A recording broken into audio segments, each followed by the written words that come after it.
Now we're going to be doing the transmission, and here's why. You'll hear we have a horrible exhaust leak that'll get fixed when we do the transmission because we're going to take that out. But this is why we're doing the transmission.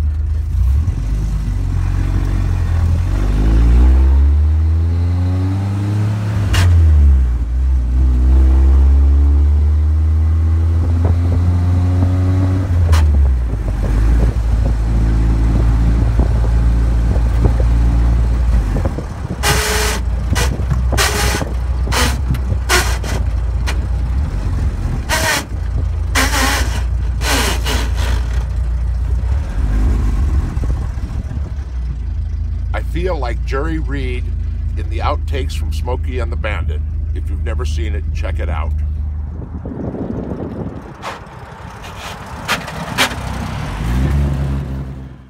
Obviously there's a problem with the synchros. Can't find which gear I'm trying to shift to. Got to be replaced or repaired. I choose to replace it because I got one when I bought the Jeep. It was thrown in. First thing we did while it was down on the ground was removed the plate that goes here and the rubber boots. Make it real easy to take the shifter and the transfer case shifter off. Bolts right there. You can see the reverse light switch there, the master, the slave cylinder is right over here. Got an easy access from the top. I love how they designed this. This is really cool. Disconnect the starter. And a word of safety, you have to, must, absolutely disconnect the battery. You can get hurt too bad. You can get hurt really bad doing that. So we're going to run the back end of it up on run-ups, give us all the room we need, chalk the tires, disconnect the battery, and then it's going to make it a lot safer to do this job. Also, first thing we did, remove the doors. Easy access in and out without having this thing flopping around. While they do open nice and wide, make it easy. I know this is a boring video. We're just showing everything we've done or are going to do to this vehicle. This is the safety, make it dependable stuff. Now, after this, we're going to get into the fun stuff. Fixing it up, making it look good, making it a good off-road vehicle. So stick around. Alright guys, we have the Jeep up on the run-ups now, and we just climbed up underneath here, and we're going to start removing the skid plate. But before we do, we're going to take the exhaust off, and the drive shaft off, and that way everything's still nice and supported. Now, because this has a 2-inch lift on it, the transmission is actually supported right here by the skid plate, by these 2 bolts. So we're going to be pulling those 2 off when we pull the skid plate, but we need to make sure, that's why we have a jack under here, that the transmission is still supported. So after we get this taken off, we'll go ahead and show you about balancing the whole thing and making sure you get it right. Now, to remove the skid plate, you have 6 bolts on either side, 3 on either side, and these just bolt straight up into the frame. We decide to use power, so we grab a power drill with a socket adapter, and it makes life a whole lot easier.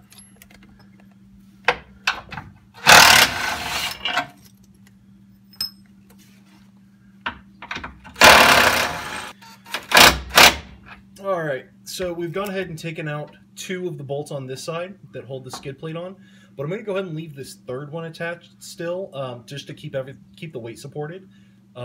We'll take 2 off on that side, break the 3rd one loose, then we'll pull these, then we'll come back and pull these last 2.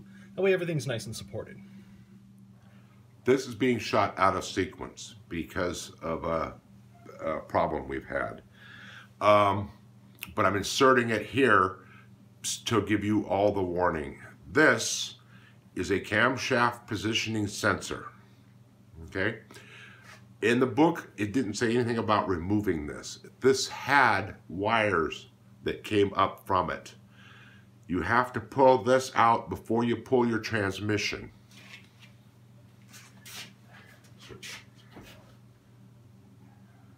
It lives right straight down here. It's in the upper end of the bell housing, so you don't see it necessarily when you're on the bottom unhooking things. Right above the clutch slave cylinder. And then it plugs in here. Okay? Make sure that you've pulled this out. Go back. My error on not disconnecting this cost $66 to buy a new one and replace it, because I tore the wires off right here. This is all set in acrylic, and it couldn't be fixed.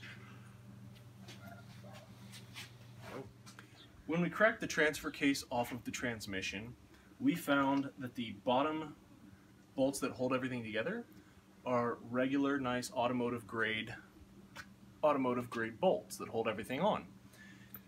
Absolutely fine. When we took the ones out of the top end, we found construction grade regular wood bolts with 3 lock washers and a fender washer. Now, I don't know 100% that that's incorrect, but I'm pretty positive that ain't right. So we're going to go ahead and go down and get new bolts, make sure that these are replaced correctly. Now, we also don't know who did this. This could have been the last owner, this could have been a couple owners before, but we want to make sure everything's right.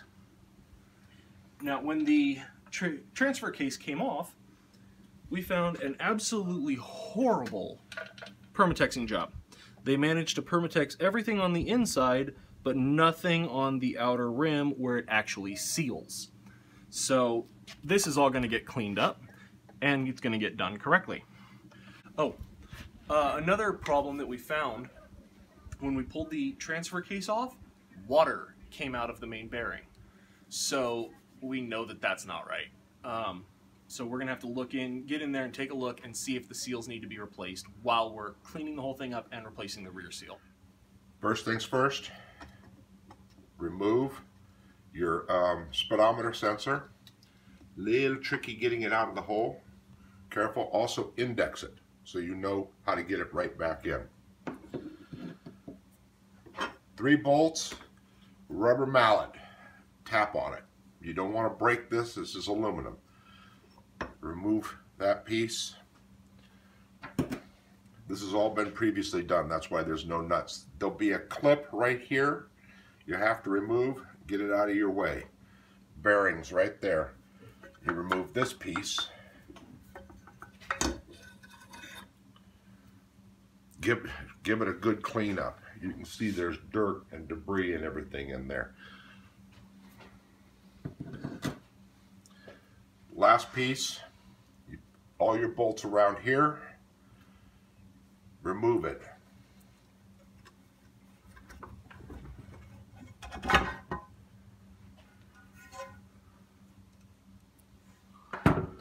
And this is where this thing sits, right in there. We're going to also check the slop in the chain to make sure it doesn't need to be replaced. We decided to take a quick break. We were showing a video of how the whole transfer case goes together. And we took a break. We just did the video to show how the whole transfer case goes together. We took a break to figure out the proper tension on the chain and to kind of do a full inspection. We figured since the whole thing's open, might as well take a look at it. Let's take a look at what we found. The chain tension here, you're supposed to have 3/4 of an inch be from the bottom of the chain to the bottom of the case. As you can see, we have maybe 1/4 of an inch. This you can actually push down all the way to the case. That, too much slop. That has to be replaced. While we were in here, we looked at the magnet. Now I've already cleaned this up, but this is the magnet that catches all your debris and your oil. It fits in right here. When we pulled that out, we found these nice big slivers. We found these nice big slivers of metal in there. Most likely this is what put the hole in the oil pump filter.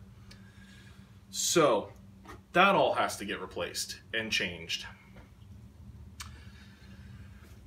We're currently at a standstill right now because we need to see if we need to rebuild the entire transfer case, just order a new chain. So that's where we stand now. So we'll give you an update as soon as we can, and back to work.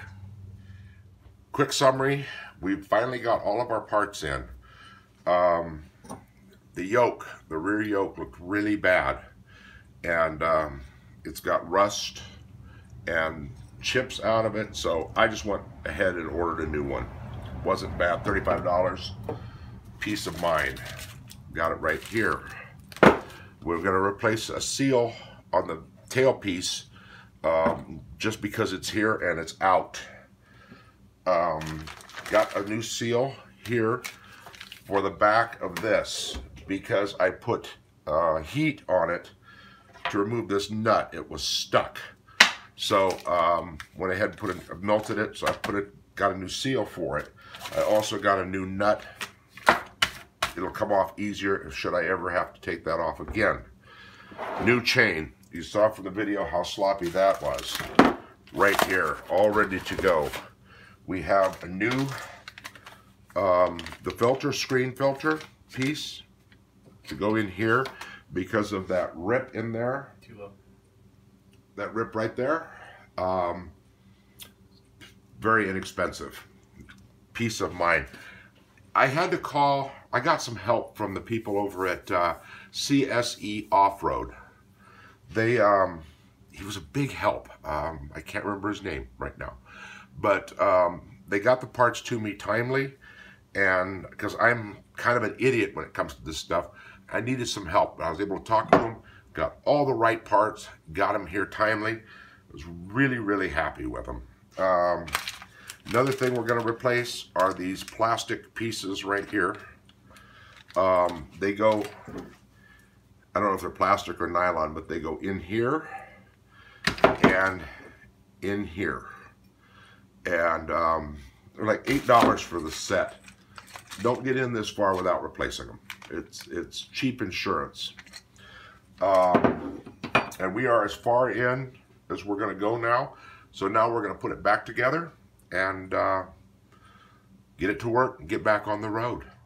I failed to mention why we did all this with the transfer case. Slip on my part. There was an oil leak between this case here and here. The entire bottom was covered with oil. I figured we're this far in, we may as well just reseal this thing up so it doesn't leak. As we got in, we've noticed the other things that were wrong, and that's how we got here. Sorry I didn't mention that earlier, but we didn't just happenstance start tearing things apart to look at it. There was actually a reason. Good. Always, always, always replace. If you're gonna go this far in, double check your throwout bearing, and unless it's brand new. Can't see it. Unless it's absolutely brand new, replace it. You're going in all this way for this little part, and they go bad. Pause.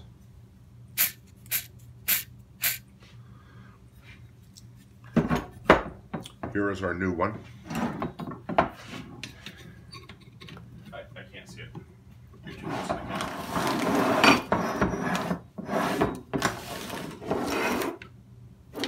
There. Yeah, that's good. Slide the two springs back.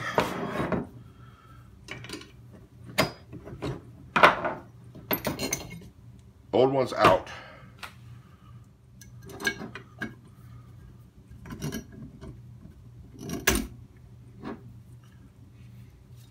New one's in. Nice and quiet. Ready to go? Used an online company to order our parts from, CSE Off-Road. Really good. The gentleman I talked to, I think his name is Gene, really knows his stuff, because I'm kind of in the fog on stuff like that, and I could talk to him, and they gave me really good service, really got it here in a timely manner. And this wasn't a $5,000 or $2,000 order, and they still treated me like it was. Check them out, cscoffroad.com. Hey guys, I've seen a lot of videos of people working on a transfer case, and when they try and put everything back together, it usually ends up in a whole lot of swearing, and they mess around for a better part of an hour trying to get both shafts and the new chain all put back in. So I'm going to show you a trick on how to do this quickly. Now, I've already got everything back together again here, but what I did is I went ahead and I installed the main shaft first. Okay, got all the shift forks in, got the main shaft in. It wasn't pushed all the way in though, I left it out just a bit. Went ahead and put the chain in, and then when I put the secondary shaft in, I just lined up all the teeth in the chain, slid it in at an angle, and then I literally just wiggled back and forth right here, and everything dropped in. It took me all of about 2 minutes and no swearing involved. So, there's a little tip for you. Okay. All right. Here we are on the test drive. We've got the transmission changed out. We got the transfer case rebuilt, new chain, everything else, and it sounds a lot different. We're going to quickly show you.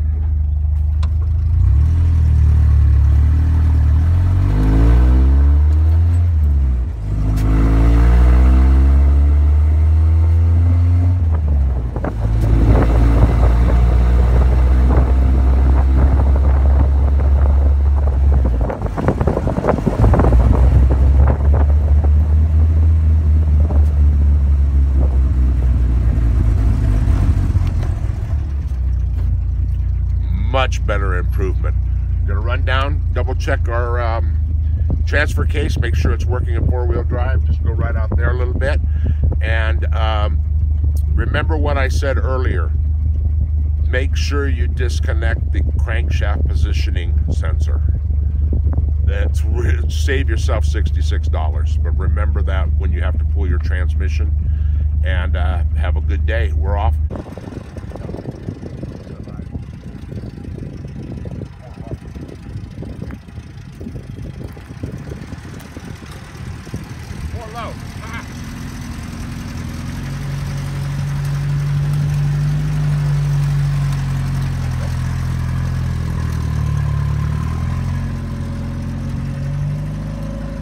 Just to wrap it up, as you heard, the thing runs like a champ.